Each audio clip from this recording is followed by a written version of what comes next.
Hey everybody, Brian from the Ludlow Mansion, here to show you how to use all the kitchen gadgets you have, or probably should have. This is Implements to Start.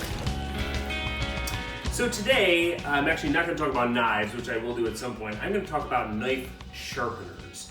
I saw something the other day where someone, I think it was in the New York Times, was describing how the best way to cut a tomato is with a bread knife. You know, it's called a bread knife for a reason. You should be able to always cut a tomato with a sharp chef's knife or a Santoku like this one, and that really relies on having a nice sharp blade. So I have two sorts of sharpeners here that I always use. This one is more of a daily sharpener, just to sort of, give a little buff to your knife just before you start cooking. You'll notice it has, and it says right here, coarse. It has a coarse V for running your knife, and then it has one that's fine for running your knife and finishing it off.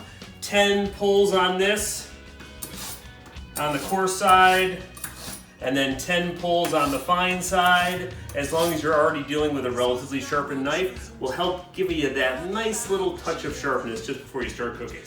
But for monthly sharpening, you have this Big Daddy. And speaking of Big Daddies, this one was given to me by my daddy. You'll notice this sharpener also has a coarse and a fine side. It's a little hard to see, but there's this big coarse part, and then there's this fine part.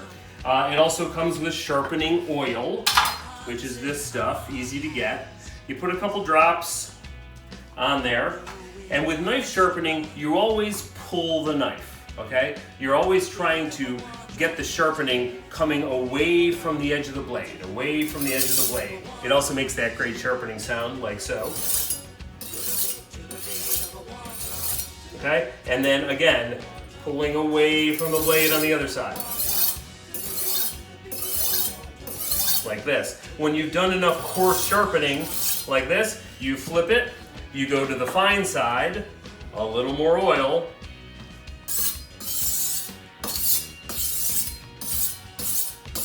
and every month you're probably doing this with your chef's knives, a 6-inch chef, 8-inch chef, a Santoku blade like this one, which has become very popular. All of them folded steel, all of them of high quality, but they're really not very useful if you don't sharpen them. And then, when you're done with all that sharpening, you can finally take the tomato test. No bread knife here, you're just cutting this tomato. So, if you go to cut a tomato and the tomato squishes all over the board, your knife isn't sharp enough, right?